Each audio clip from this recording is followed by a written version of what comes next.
European leaders to meet on Ukraine as Zelensky prepares to face Trump. The leaders of France, Germany, and Britain will try to shore up Ukraine's position today, 17.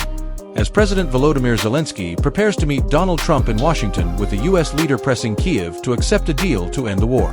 President Trump is leaning on Ukraine to strike an agreement after meeting Vladimir Putin on Friday in Alaska where, according to sources, the Russian president offered to relinquish tiny pockets of occupied Ukraine in exchange for vast swathes elsewhere. At face value, some of Putin's demands would be hugely difficult for Ukraine to accept, setting the stage for potentially fraught talks about ending Europe's deadliest war in 80 years, which has killed or wounded more than 1 million people. French President Emmanuel Macron, German Chancellor Friedrich Merz, and British Prime Minister Keir Starmer will host a virtual meeting of the Coalition of the Willing, a grouping of allies of Kyiv, from 1300 GMT. European powers want to help set up a trilateral meeting between Trump, Putin, and Zelensky to make sure Ukraine has a seat at the table to shape its future. They also want robust security guarantees for Ukraine with U.S. involvement, and the ability to crank up pressure on Moscow if needed. They will spell out what they consider essential in terms of security guarantees, what they can do themselves, what falls to the coalition of volunteers, and also what they expect from the United States, a European government official said. Indeed, they expect a very robust commitment. One or more of the European leaders could also accompany Zelensky when he flies to Washington on Monday for his meeting with Trump.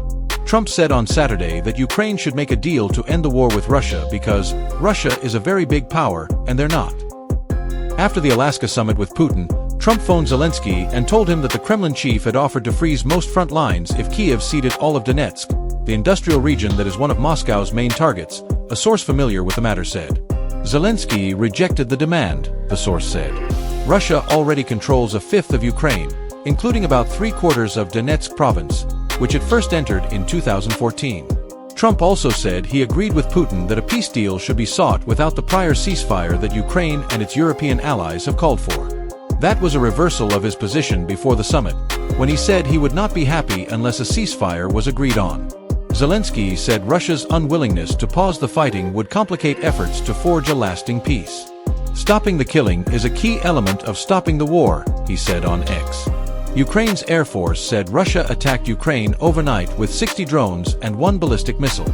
It said it downed or jammed 40 of the drones.